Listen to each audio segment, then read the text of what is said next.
सभी को नमस्कार। आज इस वीडियो में हम शुरुआत करने जा रहे हैं कोऑर्डिनेशन केमिस्ट्री वाले चैप्टर के लेक्चर नंबर 9 की। 8 लेक्चर्स इस चैप्टर के हम कंप्लीट कर चुके हैं। लेक्चर नंबर 7 को मैंने स्किप कर दिया था। क्योंकि वो जो लेक्चर था समावयवता से संबंधित था और समावयवता वाला टॉपिक तो इस चैप्टर से माध्यमिक शिक्षा बोर्ड राजस्थान अजमेर के द्वारा हटा लिया गया है। इसका मतलब अब आपको समावयवता पढ़ने की आवश्यकता नहीं है। समावयवता वाले टॉपिक से बोर्ड एग्जाम में कोई क्वेश्चन नहीं पूछा जाएगा। तो लेक्चर नंबर 8 में हम बात कर रहे थे संयोजकता बंध सिद्धांत की। मैंने 2 एग्जाम्पल्स आपको सॉल्व करने के लिए दिए थे। मैं उम्मीद करता हूं कि आपने वो सॉल्व कर लिए होंगे। आज इस वीडियो लेक्चर में हमारा जो टॉपिक होगा वो होगा क्रिस्टल क्षेत्र सिद्धांत।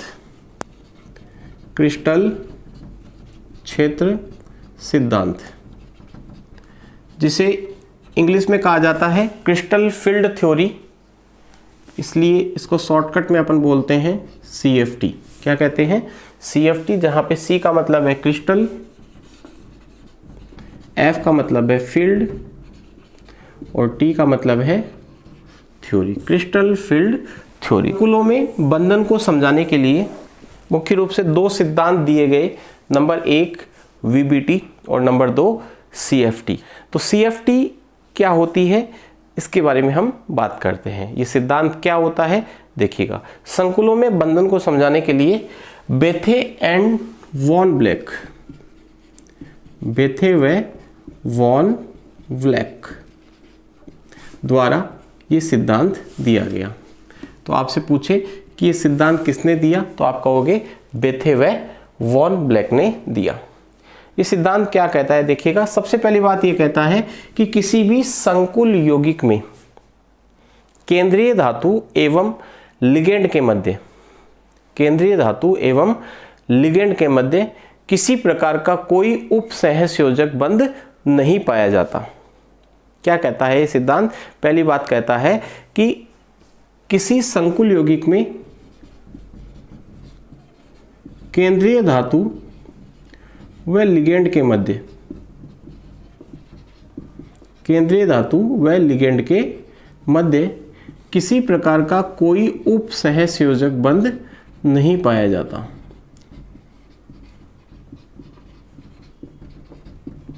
आप कहोगे सर ऐसी कैसी बात आप कर रहे हो? मैं नहीं कर रहा।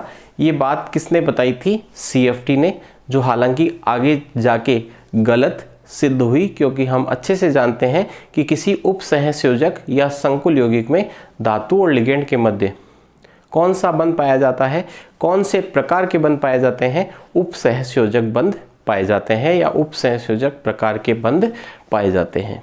लेकिन इसने ये बात क्या बताई? गलत। हमें सिद्धांत पढ़ना है तो हमें इसकी ये गलत बात भी क्या रखनी पड़ेगी? याद रखनी पड़ेगी। तो बताओ इस सिद्धांत की पहली बात क्या है कि धातु एवं लिगेंड के मध्य किसी प्रकार का कोई उपसहसंयोजक बंध नहीं पाया जाता। तो फिर आप कहोगे सर कौन सा बंध पाया जाता है या कौन से प्रकार के बंध पाए जाते हैं धातु और लिगेंड के मध्य? तो मैं आपको कहूंगा कि यह सिद्धांत कहता है कि धातु व लिगेंड के मध्य, केंद्रीय धातु व लिगेंड के मध्य आयनिक बंध पाए जाते हैं। कौन से बंध पाए जाते हैं? आयनिक बंध। और आयनिक बंध को हम स्थिर विद्युत आकर्षण बल भी कहते हैं। क्या कहते हैं? स्थिर विद्युत आकर्षण बल। तो बोर्ड एग्जाम में ये क्वेश्चन आपसे पूछा जा सकता है। 1 मार्क का, 1 अंक का क्वेश्चन पूछा जा सकता है कि क्रिस्टल क्षेत्र सिद्धांत के अनुसार किसी संकुल यौगिक में केंद्रीय धातु एवं लिगेंड के मध्य किस प्रकार का बंध पाया जाता है? तो आपका आंसर होगा आयनिक बंध या स्थिर विद्युत आकर्षण बल। अगली बात आपको ध्यान रखनी है कि इस सिद्धांत के अनुसार जो लिगेंड होते हैं वो या तो बिंदु आवेश होते हैं, या तो क्या होते हैं, बिंदु आवेश, पॉइंट चार्ज की फॉर्म में पाए जाते हैं, या फिर वो द्विध्रुव होते हैं। क्या होते हैं, द्विध्रुव। क्या है अगली बात, ये सिद्धांत कहता है कि जो लिगेंड है वो या तो बिंदु आवेश होंगे, यानी एक बिंदु की फॉर्म में आवेशित होंगे, या बिंदु आवेश होंगे, या वो क्या होंगे, द्विध्रुव होंगे। द्विध्रुव का मतलब जिसके दो ध्रुव हो, एक प्लस का और एक माइनस का। देखिएगा कौन से लिगेंड तो बिंदु आवेश होंगे और कौन से लिगेंड द्विध्रुव की फॉर्म में पाए जाएंगे, ये आपको ध्यान रखना है। यदि लिगेंड ऋणावेशित है, यदि लिगेंड क्या है बच्चों, ऋणावेशित, जैसे F minus, Cl minus, Br minus, I minus, Cn minus, OH minus, oxalato है C2O4 माइनस 2, जो ऋणावेशित लिगेंड है वो तो क्या है, बिंदु आवेश। ठीक है। और जो लिगेंड उदासीन होते हैं, जैसे वाटर है, एक्वा जिसको हम बोलते हैं इस चैप्टर में, वो क्या होता है, जो उदासीन लिगेंड होते हैं वो क्या होते हैं, द्विध्रुव होते हैं, जैसे H2O है। ठीक है, ये तो क्या है बच्चों, द्विध्रुव है। क्यों, क्योंकि इसमें दो ध्रुव होते हैं, एक प्लस का और एक माइनस का।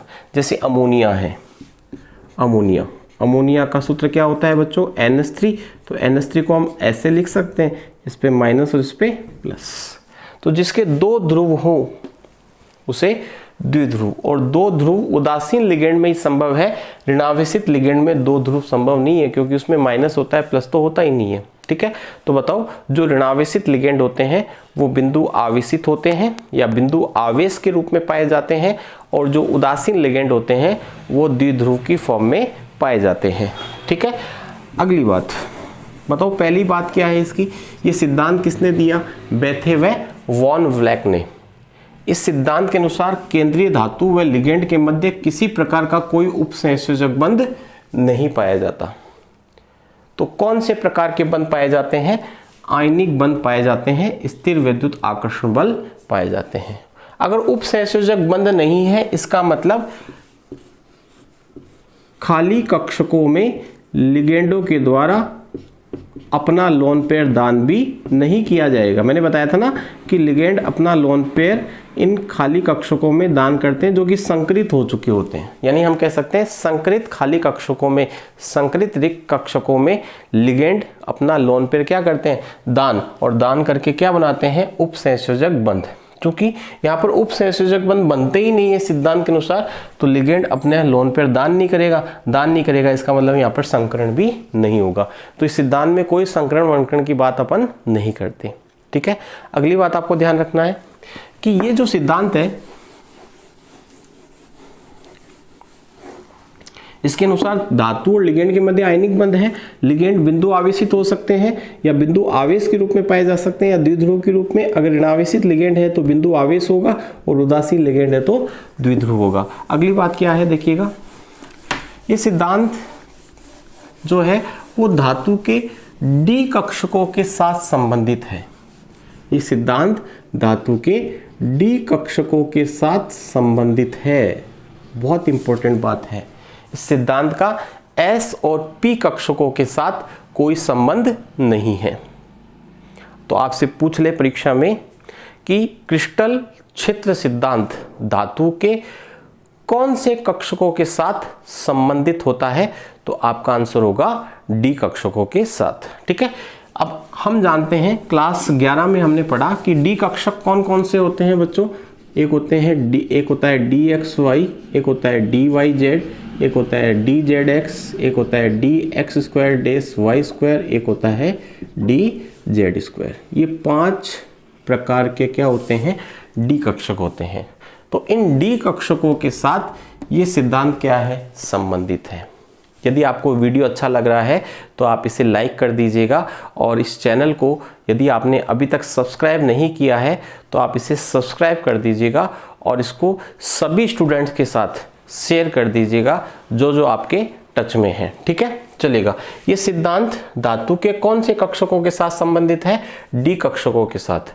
और डी कक्षक कितने होते हैं, 5 होते हैं। एक का नाम होता है डी एक्स वाई, दूसरे का नाम होता है डी वाई जेड, तीसरे का होता है Z x, D z x. तो याद करो, देखो एक्स वाई फिर वाई लेना है, तो y के आगे क्या आता है z, तो y z ले लिया। अब इसका z ले लो और z के साथ क्या लगा दो जो पहले लगाया था x, तो zx हो जाएगा। तो x y y z zx, x y y z zx, याद हो गया क्या? x y फिर y लिया और y के आगे वाला अल्फ़ाबेट लिया z, फिर z लिया। अब जो अल्फ़ाबेट z के साथ नहीं आया उसको ले लो, वो क्या है? x, और फिर डी एक्स स्क्वायर, ये माइनस नहीं होता, ये डेस होता है, डी एक्स स्क्वायर डेस वाई स्क्वायर और डी जेड स्क्वायर। तो हम जानते हैं डी कक्षक 5 प्रकार के होते हैं, यानी 5 डी कक्षक होते हैं जिनके नाम मैंने आपको बता दिए।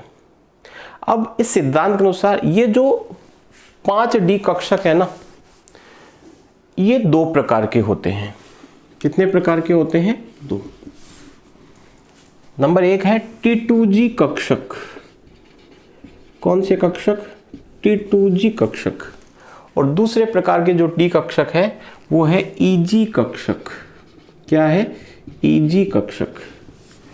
धातु के जो डी कक्षक होते हैं वो 2 प्रकार के होते हैं, T2G कक्षक और EG कक्षक, जहां पर T2 का मतलब है 3, T2 का मतलब है 3 और E का मतलब है 2। T2 का मतलब है 3, ठीक है, सरल भाषा में बता रहा हूं। E का मतलब है 2 और G का मतलब होता है जिराड। G का मतलब क्या होता है? जिराड। ये टेक्निकल नेम्स हैं जो आपको डायरेक्टली याद रखने पड़ेंगे, ठीक है। तो आपको क्या याद रखना है? सर हमें क्या याद रखना है आप वो बता दीजिए। मैंने आपको बताया कि डी कक्षक जो होते हैं वो टोटल कितने होते हैं? 5 होते हैं।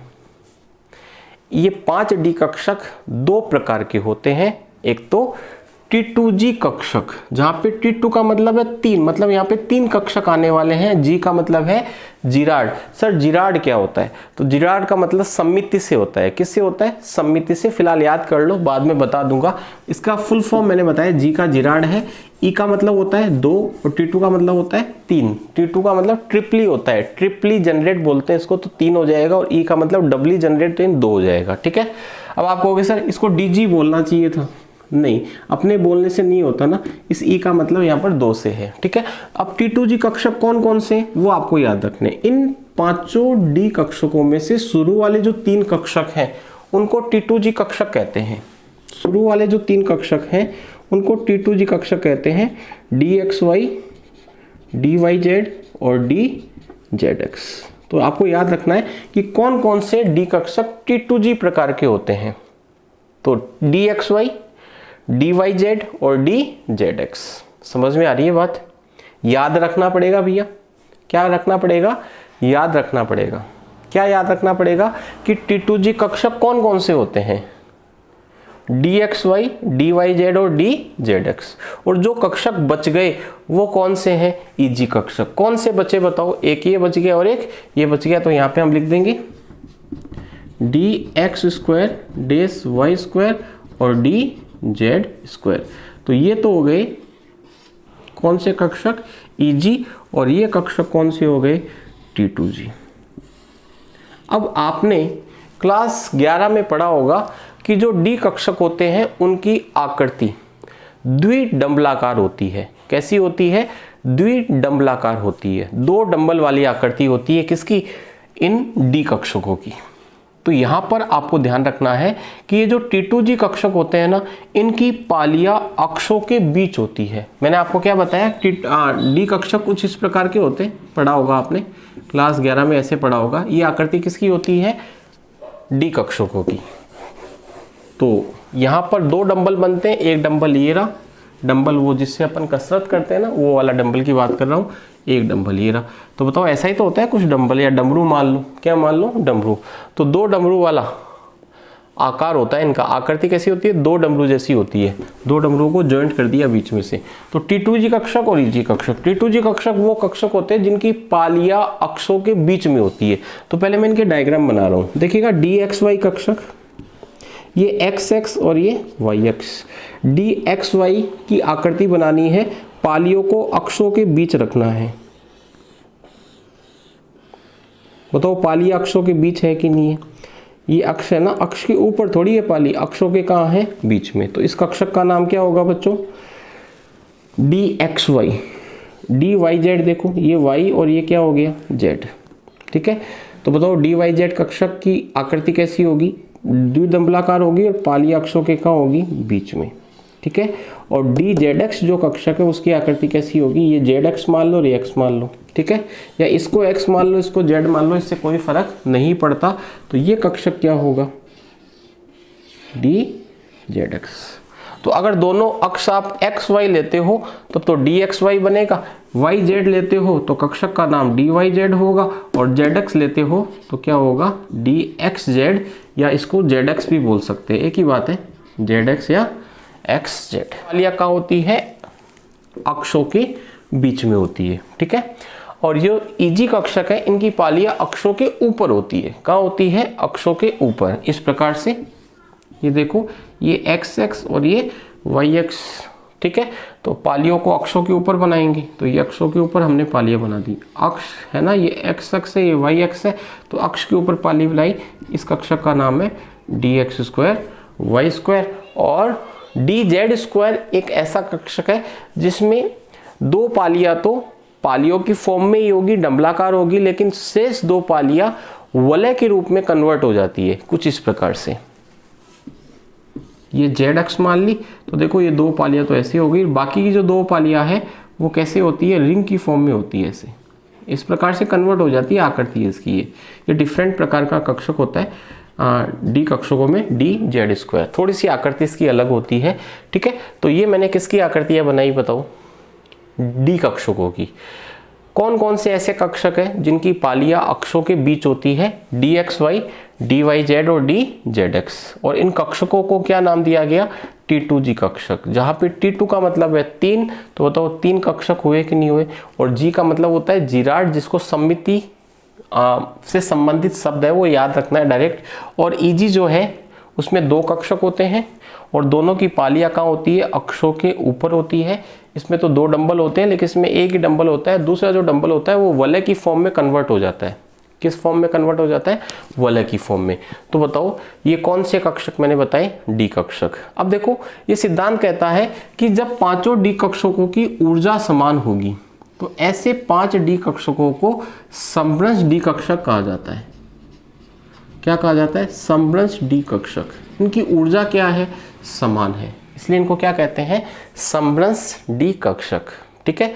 तो समभ्रंश डी कक्षक का मतलब जिनकी ऊर्जा आपस में क्या हो, समान। जैसे एक कक्षक ये रहा, दूसरा ये रहा, तीसरा ये रहा, चौथा ये रहा, पांचवा, एक ही लेवल पे ले रहे हैं, ऊर्जा का एक ही लेवल आ रहा है। जैसे मान लो यहाँ पे 2 कैलोरी ऊर्जा है, यहाँ पे 4 है, यहाँ पे 6 है, ठीक है। तो मैंने यहाँ पर ले लिए 5 डी कक्षक, तो इनकी सबकी 2-2 होगी। यहाँ पे लूंगा तो सबकी 4-4 होगी, यहाँ पे लूंगा तो सबकी 6-6 होगी। लेकिन एक ऊपर एक नीचे लूंगा तो बताओ क्या उनकी ऊर्जा समान होगी क्या, नहीं। एक की 2 हो गई, एक की 4 हो गई। तो जब तक उनकी ऊर्जा समान है तब तक उनको क्या कहा जाता है, समभ्रंश डी कक्षक। अगला प्रश्न परीक्षा में पूछे जाने वाला कि समभ्रंश डी कक्षक क्या होते हैं, तो आप कहोगे डी कक्षक जिनकी ऊर्जा आपस में क्या होती है, समान। और ये संख्या में कितने होते हैं, 5। तो इनको क्या कहा जाता है, समभ्रंश डी कक्षक, ठीक है। तो बताओ समभ्रंश डी कक्षक समझ में आ गया। अब ये सिद्धांत कहता है किसी संकुल का निर्माण हो रहा होता है, उस वक्त क्या होता है, लिगेंड जो होते हैं वो एक निश्चित ज्यामिति में धातु के पास आते हैं। किसके पास आते हैं, धातु के पास। तो हम जानते हैं लिगेंड के पास इलेक्ट्रॉन होते हैं और धातु के डी कक्षकों में भी क्या होते हैं, इलेक्ट्रॉन। तो इलेक्ट्रॉन इलेक्ट्रॉन के मध्य क्या होता है, प्रतिकर्षण, जिस कारण से ये जो डी कक्षक होते हैं वो 2 भागों में टूट जाते हैं। कैसे टूटते हैं अभी बताऊंगा। और इस प्रक्रिया को क्या कहते हैं, क्रिस्टल क्षेत्र विपाटन कहते हैं। क्या कहते हैं, क्रिस्टल क्षेत्र विपाटन। तो आपसे परीक्षा प्रश्न पूछ लिया जाए कि क्रिस्टल क्षेत्र विपाटन क्या होता है, तो आप कहोगे किसी संकुल के निर्माण के समय, किसी संकुल के निर्माण के समय लिगेंड के इलेक्ट्रॉन एवं धातु के डी कक्षकों में उपस्थित इलेक्ट्रॉनों के मध्य प्रतिकर्षण से धातु के डी कक्षक 2 भागों में विपाटित हो जाते हैं, जिसे कहा जाता है क्रिस्टल क्षेत्र विपाटन। तो क्रिस्टल क्षेत्र विपाटन हम समझेंगे, उससे पहले अभी तक जो मैंने पढ़ाया उसको मैं रिवाइज करवा देता हूँ। सबसे पहली बात, ये सिद्धांत बेथे व वॉन ब्लैक ने दिया। इस सिद्धांत के अनुसार धातु व लिगेंड के मध्य किसी प्रकार का कोई उपसंयोजक बंध नहीं पाया जाता। हालांकि ये बात गलत है, लेकिन हम इसको याद रखेंगे, गलत बात को भी याद रखना पड़ेगा, क्योंकि ये बेथेन वॉन ब्लैक ने कहा था और आज भी हम उसकी बात को याद रखते हैं। परीक्षा में प्रश्न भी पूछा जा सकता है कि कौन सा बंध पाया जाता है, फिर तो आप कहोगे आयनिक बंध पाया जाता है। क्या ये सिद्धांत S और P कक्षकों के साथ संबंधित है? क्या नहीं है, केवल धातु के D कक्षकों के साथ क्या है, संबंधित। क्या इस सिद्धांत में कोई संकरण वंकरण होगा? क्या नहीं होगा। क्यों नहीं होगा? क्योंकि लिगेंड उपसंयोजक बंध बनाएगा ही नहीं, तो संकरण वंकरण यहाँ पर कुछ अपन नहीं पढ़ते, होता भी नहीं है। ठीक है। डी कक्षक जो होते हैं वो 5 होते हैं। अगर उनकी ऊर्जा समान है तो उनको क्या कहा जाएगा, समरस डी कक्षक। और ये 5 डी कक्षक 2 प्रकार के होते हैं, T2G और EG। T2G में 3 कक्षक आते हैं और EG में 2 आते हैं। T2G की जो पालियां होती है वो अक्षों के बीच होती है। अक्षों के कहाँ है, बीच में। देखो ये अक्ष इसके बीच में हो गई, और इनकी पालियां अक्षों के कहाँ होती है, ऊपर होती है। ठीक है। अब हम बात करेंगे क्रिस्टल क्षेत्र विपाटन की। किस प्रकार से डी कक्षक 2 भागों में विपाटित होते हैं, और यहां से भी बोर्ड परीक्षा में प्रश्न पूछा जाता है। देखिएगा, सबसे पहले हम बात करेंगे अष्टफलकीय संकुलों में क्रिस्टल क्षेत्र विपाटन की। अष्टफलकीय संकुलों में क्रिस्टल क्षेत्र विपाटन। देखिएगा, सबसे पहले हम बात करते हैं कि अष्टफलकीय संकुल होते किस प्रकार के। तो कुछ इस प्रकार के होते हैं। आकृति मैंने बताई थी इसकी। यहाँ पे धातु होती है केंद्र में, और 6 लिगेंड इस प्रकार से जुड़े होते हैं। ठीक है। बताओ लिगेंड के पास इलेक्ट्रॉन होते हैं कि नहीं होते? लिगेंड के पास क्या होते हैं, इलेक्ट्रॉन। और इलेक्ट्रॉन पर कौन सा आवेश होता है, माइनस। सही बात है कि नहीं है? यदि हम धातु की बात करें तो बताओ धातु में डी कक्षक है कि नहीं है? धातु में भी क्या है, धातु में क्या है बताओ, डी कक्षक। और धातु के डी कक्षकों में भी इलेक्ट्रॉन है, और इलेक्ट्रॉन पर क्या होगा, माइनस।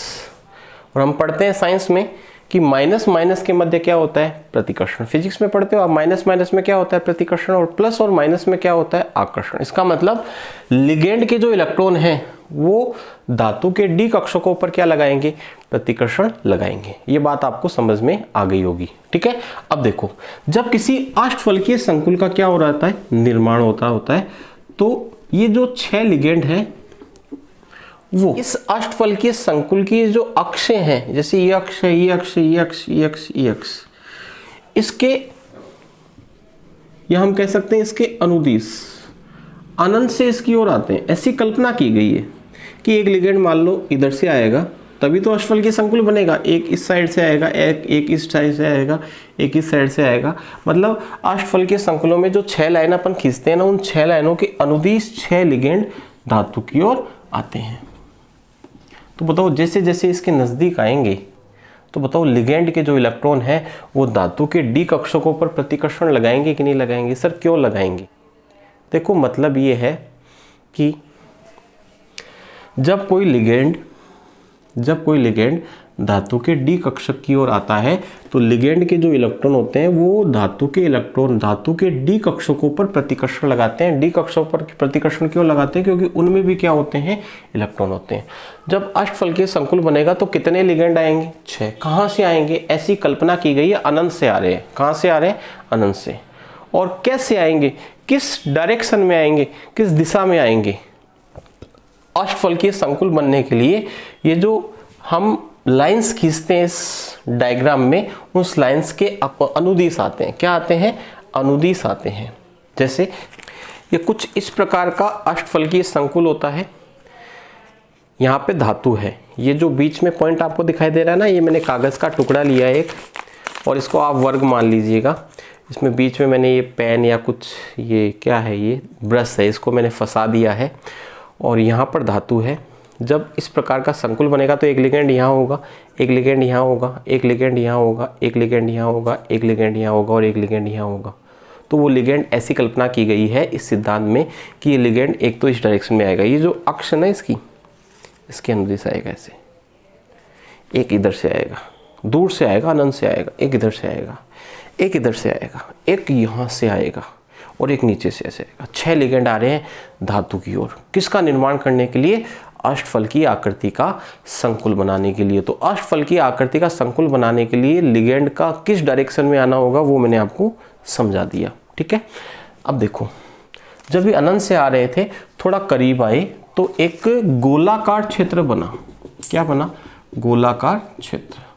तो जब ये गोलाकार क्षेत्र बनता है तो इस क्षेत्र में इन डी कक्षकों पर प्रतिकर्षण लगना प्रारंभ हो जाता है। कुछ प्रतिकर्षण लगता है जिस कारण से क्या होता है, एक बार इन पांचों डी कक्षकों की ऊर्जा बढ़ती है। कैसे बढ़ती है देखिएगा, ये गोलीय क्षेत्र आप याद रखिएगा। मैं अब इसको परीक्षा में आपको क्या प्रश्न पूछा जाएगा उसके अकॉर्डिंग बता देता हूं। देखिएगा, ये धातु के 5 डी कक्षक हैं।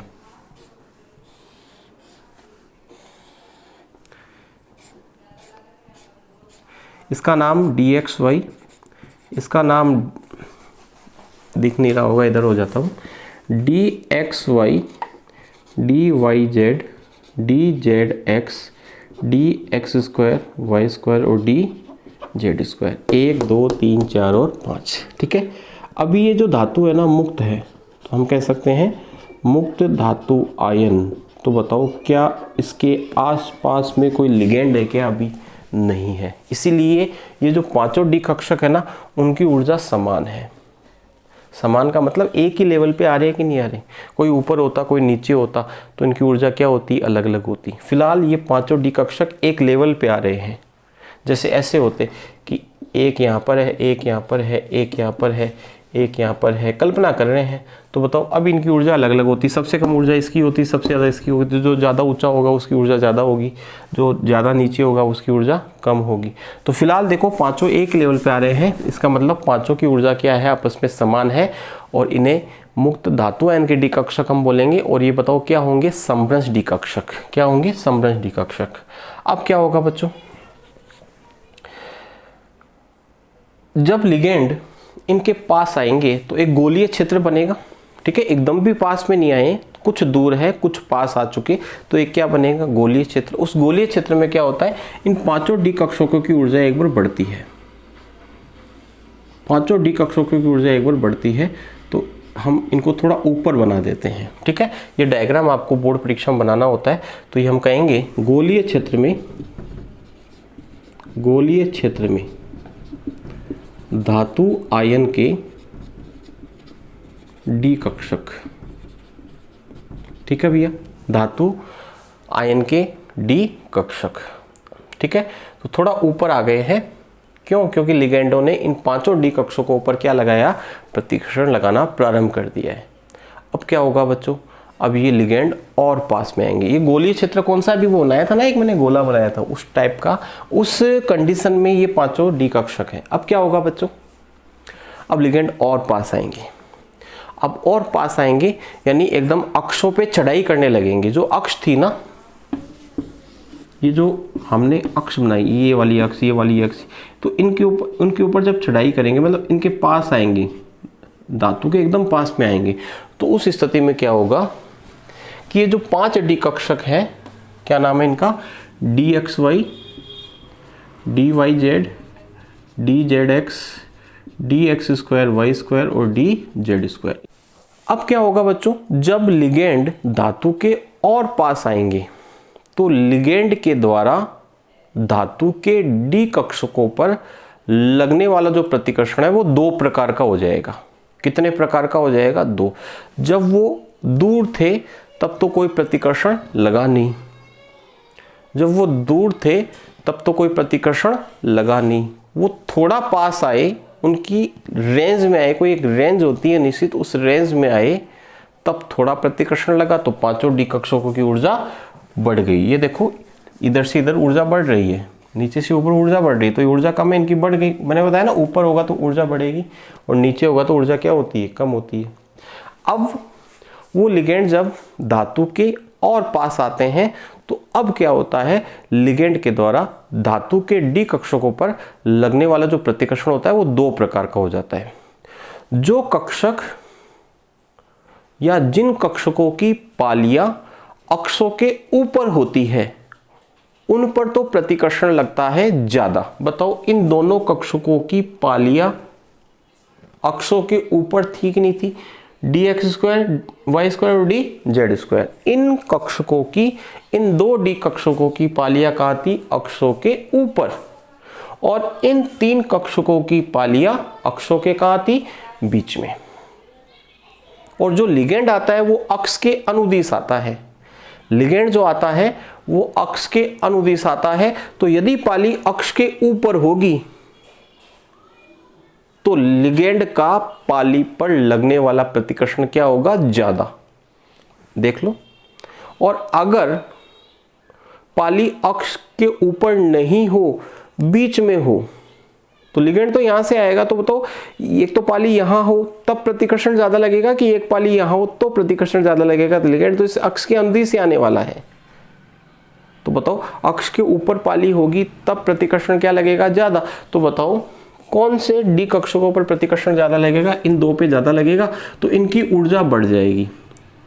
यहां पे एक लाइन मैं खींच देता हूं। इस लाइन को कहा जाता है बेरी सेंटर। ये आपको याद रखना है। ये एक ऊर्जा का लेवल है जिसको क्या कहते हैं? Berry centre. जिन कक्षकों पर प्रतिकर्षण ज्यादा लगेगा उनकी ऊर्जा बढ़ जाएगी। और कितनी बढ़ेगी ये आपको ध्यान रखना है। इस बेरी सेंटर से कितनी बढ़ेगी वो आपको ध्यान रखना है। इस बेरी सेंटर से बढ़ती है 0 पॉइंट, याद रखने वाली चीज है, 0.6 डेल्टा ओ, या इसको हम कहते हैं 6dq। सर ये कौन से कक्षक है ऊपर? Eg प्रकार के। सर Eg ऊपर क्यों आए? क्योंकि Eg पर प्रतिकर्षण क्या लगा? ज्यादा लगा। Eg पर प्रतिकर्षण ज्यादा क्यों लगा सर? क्योंकि Eg कक्षक की पालियां, Eg कक्षकों की पालियां अक्षों के ऊपर थी और लिगेंड भी अक्षों के अनुदिश ही आते हैं। तो लिगेंड के द्वारा Eg कक्षकों की पालियों पर प्रतिकर्षण ज्यादा लगेगा। तो Eg कक्षकों की ऊर्जा बढ़ जाएगी। कितनी बढ़ेगी? 0.6 डेल्टा ओ या 6dq। इसको हम प्लस लगा के भी लिख सकते हैं, बेटर रहेगा प्लस लगा के लिखो। प्लस 0.6 डेल्टा ओ या 6dq। और जिन कक्षकों की पालियां अक्षों पे नहीं है, अक्षों के बीच में है, उन पर प्रतिकर्षण कम लगेगा। तो उनकी ऊर्जा को हम कम कर देंगे। तो ये नीचे आ जाएंगे यहाँ पर। ये कौन से कक्षक है बच्चों? डी कक्षक। ध्यान रखिएगा, ये जो कक्षक है ना, ये जो कक्षक है, इससे हमेशा इसको नीचे बनाना है। तो मैं इसको थोड़ा नीचे कर देता हूँ ताकि डायग्राम थोड़ा अच्छा लगे देखने में। इसको हमेशा ऐसे यहाँ रखना है इसको। ये बात आपको ध्यान रखनी है। हालांकि इस चीज़ के नंबर नहीं काटता टीचर, फिर भी हम गलत क्यों लिखें? ठीक है, थोड़ा प्रभाव अच्छा लगेगा। इसको हम यहाँ पे थोड़ा इसको नीचे करेंगे, लेकिन इससे ऊपर रखेंगे। इससे ऊपर रखो। देखो ये मैं लगभग यहाँ कर देता हूँ, ये से। ये कौन से कक्षक है बच्चों? T2G कक्षक। ठीक है, इससे तो ऊपर रखना है लेकिन इससे नीचे रखना है। ठीक है, तो इस प्रकार की आकृति आपकी बनेगी, ये डायग्राम आपको बनेगा। तो ये कितना नीचे आए ये आपको ध्यान रखना है।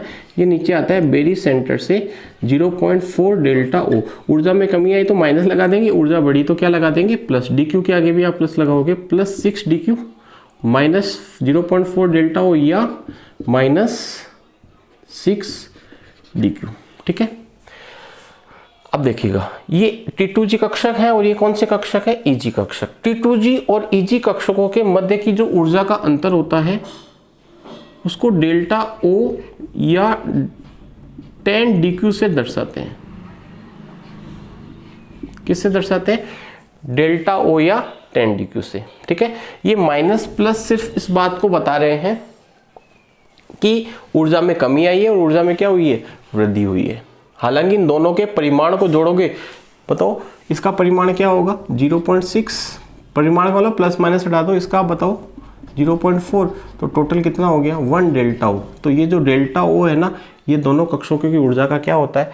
अंतर होता है, जिसे 10dq भी कहा जाता है। तो 10dq को हम कैसे लिखेंगे? ये 4 होगा भैया, सॉरी गलत लिख दिया। कितना होगा?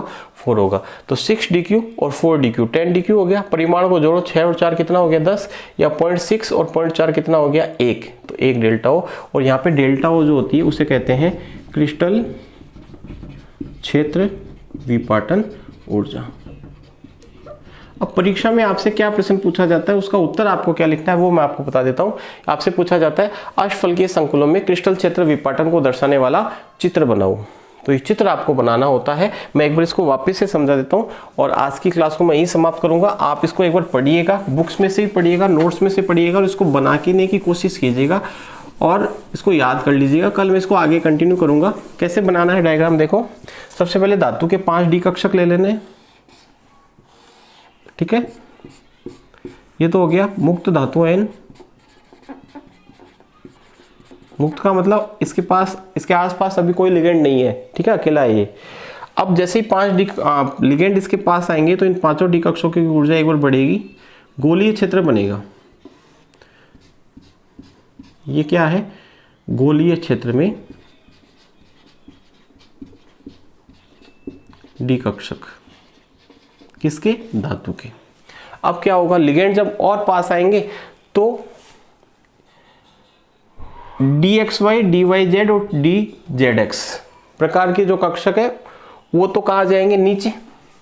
ये बेरी सेंटर बना दोगे। इस सेंटर को क्या कहते हैं, एक लाइन खींचेंगे, इस लाइन को कहेंगे बेरी सेंटर। इससे ये नीचे आएंगे यहाँ पर, इससे ऊपर रखना है थोड़ा, तो मैं यहाँ लिख देता हूँ इसको। ये कौन से कक्षक है बताओ, T2G। कौन से कक्षक है, T2G, ठीक है। थोड़ा गैप हो जाए तो इसको मैं नीचे कर दूँ, वो आप पेंसिल से बनाओगे तो अपने आप डायग्राम आपका सेट हो जाएगा एग्जाम के अंदर। ये बात आपको ध्यान रखनी है, ठीक है। और इसको यहाँ पे बना देना ऐसे, ये हो गया T2G और इसको ऊपर बना देना EG। ये गैप थोड़ा ज़्यादा होना चाहिए, ये गैप कम होना चाहिए, क्योंकि ये जो अंतर होता है वो कितना होता है बताओ, 0.4 डेल्टा O माइनस का, जहाँ पे O का मतलब है ऑक्टाहेड्रल, अष्टफलक, ठीक है। और ये कितना होगा, प्लस 0.6 डेल्टा O, या इसको क्या कहते हैं, 6 DQ कहते हैं। क्या कहते हैं, प्लस 6 DQ, इसको क्या कहते हैं, -4 DQ। परिमाण जोड़ोगे तो DQ की फॉर्म में तो आएगा 10 DQ, या डेल्टा O की फॉर्म में आएगा डेल्टा O, या 1 डेल्टा O, ठीक है। तो ये क्रिस्टल क्षेत्र क्या है, विपाटन, कौन से संकुलों में, अष्टफलकीय संकुलों में। तो आज की वीडियो को हम ये समाप्त करते हैं, कल यहीं से हम आगे कंटिन्यू करेंगे। तो आप एक बार इतना पढ़ लीजिएगा और इसको पढ़ के देखिएगा और रफ कॉपी में इसको बार बार बना करके अच्छे से इस डायग्राम को क्या कर लीजिएगा, याद कर लीजिएगा। कल मैं इसके बारे में आपको आगे पढ़ाऊंगा। मिलते हैं अगले वीडियो लेक्चर में, तब तक के लिए धन्यवाद। जय हिंद, जय भारत।